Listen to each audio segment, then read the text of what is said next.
Number one channel के number one show साजिश में आपका स्वागत है। मैं हूं आपके साथ सपना शुक्ला। साजिश में आज बात इजराइल को लगे एक बहुत बड़े झटके की करते हैं। ईरान के एक बड़े हथियार ने इजराइल के युद्ध में एंट्री मार ली है। नेतन्याहू को इस हथियार के बारे में जब से पता चला है, उनकी नहीं पूरे इजरायली सेना की नींद उड़ गई है। अब डर है कि ईरान ने अगर युद्ध में एंट्री कर ली तो इजराइल खुद को कैसे बचाएगा।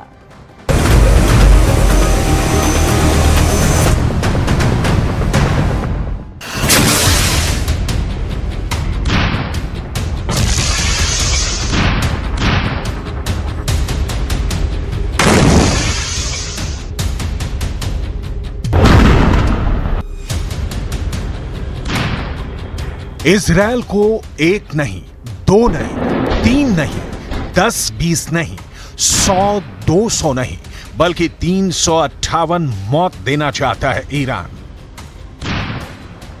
इजराइल के सामने इतने दुश्मन खड़े हो गए हैं कि उसे 358 मौत देना चाहते हैं। इजराइल ने गाजा पर जितने बम गिराए हैं, उसका बदला 358 मौत से लेना चाहते हैं।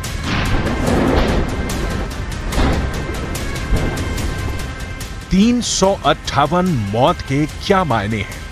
358 मौत का खौफ कितना ज्यादा है, यह इस वक्त इजराइल के चारों तरफ यमराज बनकर मंडरा रहा है।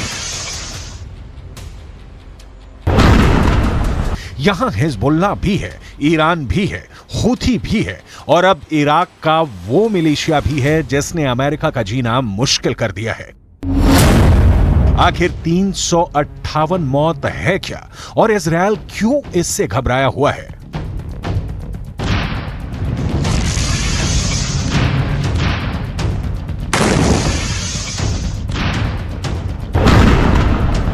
क्योंकि ये एक ऐसा हथियार है जो ईरान से निकलकर अब हिजबुल्लाह के पास पहुंच गया है। हूथी इसे लगातार फायर कर रहा है। 358 मौत की मिस्ट्री अब खुलकर सामने आ गई है। इसी मिसाइल से या कहें ड्रोन से हिजबुल्लाह ने इजराइल के बहुत बड़े सीक्रेट एजेंट को मार गिराया है। हिजबुल्लाह के महासचिव हसन नसरल्लाह ने कहा था कि वो इजराइल के खिलाफ उनका हर विकल्प तैयार है और इसी का हिस्सा है 358 मौत। ये है जमीन से आसमानी टारगेट्स को खत्म करने वाली 358 मिसाइल और ये बांट रही हैं 358 मौत। हिजबुल्लाह ने इसी मंडराने वाली मिसाइल से इजराइल के बहुत ही खास ड्रोन हरमेस को मार गिराया। हरमेस 450 इजराइल का बहुत ही भरोसेमंद ड्रोन है जिससे एंटी टैंक मिसाइल फायर की जाती है।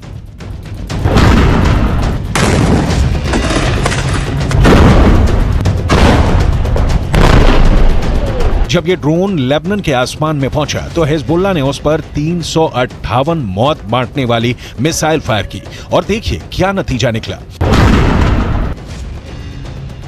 ये ईरान का वो हरफन मौला हथियार है जिसे ड्रोन भी कहा जाता है। ये ईरान की मिसाइल भी है जो ईरान की ड्रोन टेक्नोलॉजी को मौत बरसाने वाली सबसे नई तकनीक साबित कर रही है। ईरान से निकली 358 मौत इजराइल के खुफिया मिशन को धुआं धुआं कर रही है।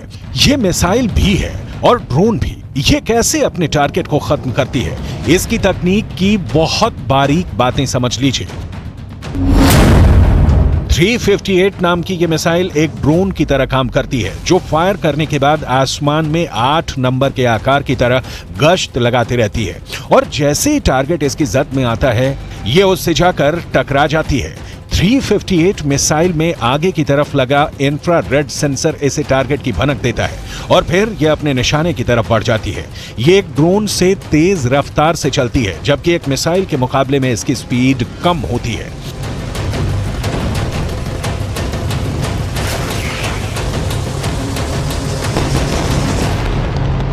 अमेरिका से लेकर यूरोप तक इसी मिसाइल की बात कर रहा है। इजराइल में भी यही मिसाइल चर्चा में है। हिजबुल्लाह ने जब से इजराइल का ड्रोन मार गिराया है तब से लेबनान के आसमान में चिंगारी की नई शुरुआत हुई है जो इस जंग के दायरे को और बढ़ा सकती है।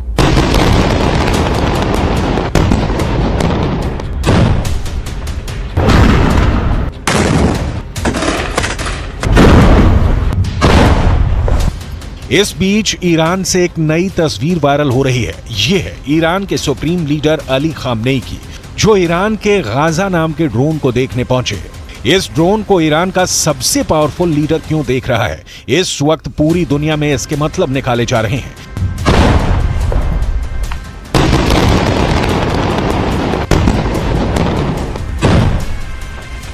ईरान ने गाजा नाम का जो ड्रोन बनाया है, ये 2000 किलोमीटर के दायरे में ऑपरेट कर सकता है। ये 35 घंटे तक 350 किलोमीटर प्रति घंटे की रफ्तार से उड़ान भर सकता है, 35,000 फीट की ऊंचाई तक उड़ सकता है और सबसे खतरनाक बात, ये 13 मिसाइल लेकर उड़ सकता है।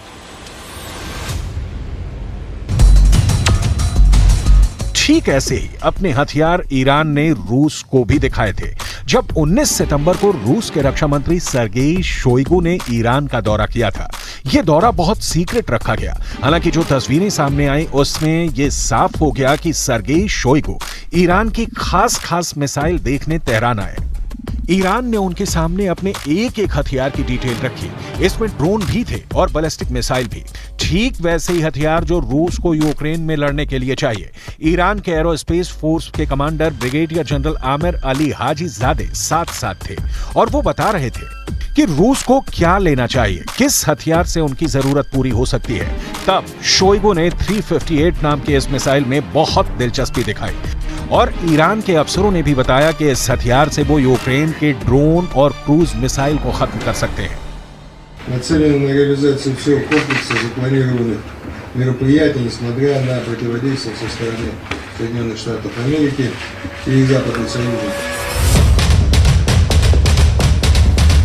ऐसा हथियार जिसमें पुतिन को भी दिलचस्पी है, वो बहुत बड़ा कहर बरपा सकता है, इसमें कोई शक नहीं। 358 की रेंज अब ईरान से लेकर यूक्रेन और यूक्रेन से लेकर इजराइल तक हो गई है। ये बात साफ है कि 358 मौत वाकई इजराइल में मौत बांटने के लिए तैयार की गई है। जब से ईरान की मिसाइल का खतरा बढ़ा है, तब से इजराइल की ड्रोन एक्टिविटी कम हो गई है। जाहिर है कि नेतन्याहू अब ये जानते हैं कि अगर हिजबुल्लाह को रोकना है तो सिर्फ ड्रोन से काम नहीं चलेगा, क्योंकि लेबनान के आसमान में 358 वाली मौत मंडरा रही है। इस वक्त पश्चिम एशिया में युद्ध की जो आग लगी हुई है, गाजा पर बमबारी के बीच हमास और इजराइल के बीच जिस तरह की टक्कर हो रही है, उसमें अब नया खतरा इजराइल और लेबनान का बॉर्डर भी है।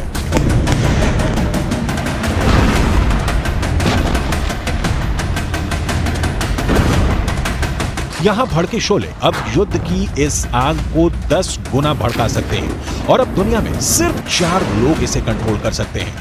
पहले हैं इजराइल के प्रधानमंत्री बेंजामिन नेतन्याहू, दूसरे हैं ईरान के राष्ट्रपति इब्राहिम रईसी, तीसरे हैं अमेरिका के राष्ट्रपति जो बाइडेन और चौथे हैं यूरोप से लेकर अमेरिका तक सबको हिला देने वाले रूस के राष्ट्रपति व्लादिमीर पुतिन। אנחנו ננצח. אנחנו לא נעצור עד לניצחון. אני עומד בקשר רצוף עם נשיא ארצות הברית ג'ו ביידן. אנחנו מאוד מעריכים את תמיכתו, את התמיכה של הממשל האמריקני, את התמיכה של העם האמריקני. लेकिन इस वक्त सबसे ज्यादा एक्टिव ईरान है। ईरान ने हिजबुल्ला और यमन के हूथी विद्रोहियों तक इतने हथियार पहुंचा दिए हैं कि अगर इजराइल ने गाजा पर बमबारी नहीं रोकी तो हिजबुल्ला और हूथी दोनों इजराइल पर बम बनकर फट सकते हैं। ये बात नेतन्याहू भी जानते हैं।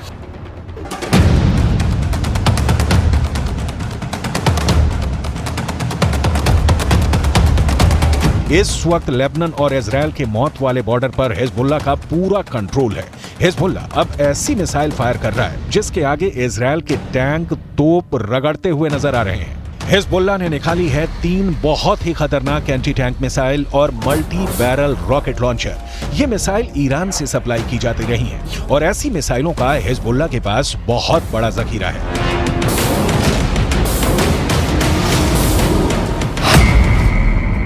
हिजबुल्ला 3 तरह की एंटी टैंक गाइडेड मिसाइल इस्तेमाल कर रहा है। ये है कॉर्नेट, इसकी रेंज 5 किलोमीटर तक है। ये रूस की मिसाइल है, लेकिन अब ईरान इसका देसी वर्जन देहलाविया तैयार कर चुका है और ऐसी बहुत सी मिसाइल अब हिजबुल्ला के पास है। दूसरी है BGM-71 tow anti tank guided missile, range है 3.5 किलोमीटर। ये अमेरिका में बनी मिसाइल है, लेकिन अब इसकी नकल ईरान तैयार कर रहा है और उसने हिजबुल्ला को सप्लाई की है। तीसरी है 85 कॉन्कॉर्ड्स, रेंज 4 किलोमीटर। ये भी रूस ने बनाई है और अब ईरान में ये तोसान नाम से तैयार की जाती है। तीनों मिसाइल बहुत ही घातक हैं और जिस तरह से इन्होंने इजरायल के अड्डे उड़ाए हैं उससे ये बात साबित हो जाती है हिजबुल्लाह का दावा कि उसका हर हमला इजरायल को मुंहतोड़ जवाब है।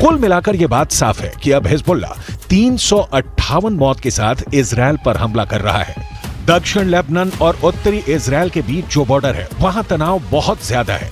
कब कहां बम फटेगा, कहां धमाका होगा, ये या तो हिजबुल्लाह जानता है या फिर इजरायल की सेना। वैसे यहां के लोगों को भी पता है कि बहुत जल्दी युद्ध का एपिसेंटर गाजा से निकलकर लेबनान तक पहुंच सकता है। यहां तैनात संयुक्त राष्ट्र की सेनाएं भी अलर्ट मोड पर हैं। लगातार पेट्रोलिंग हो रही है। תקפנו מטרות רבות של חיזבאללה, חיסלנו מחבלים רבים, ואני שב ואומר, אם חיזבאללה יבחר להיכנס למלחמה, הוא יעשה את טעות חייו. इजरायल की सेना ने अपना गोला बारूद तैयार रखा हुआ है। तोपों से जो गोले फायर किए जाएंगे वो पहले से ही रेडी मोड में रखे गए हैं। इजरायल की रिजर्व फोर्स भी आसपास के इलाकों में तैनात है। हालात 2006 के बाद जैसे बनते हुए नजर आ रहे हैं और अब हिजबुल्लाह के हमलों के बाद सबकी नजर ईरान पर है।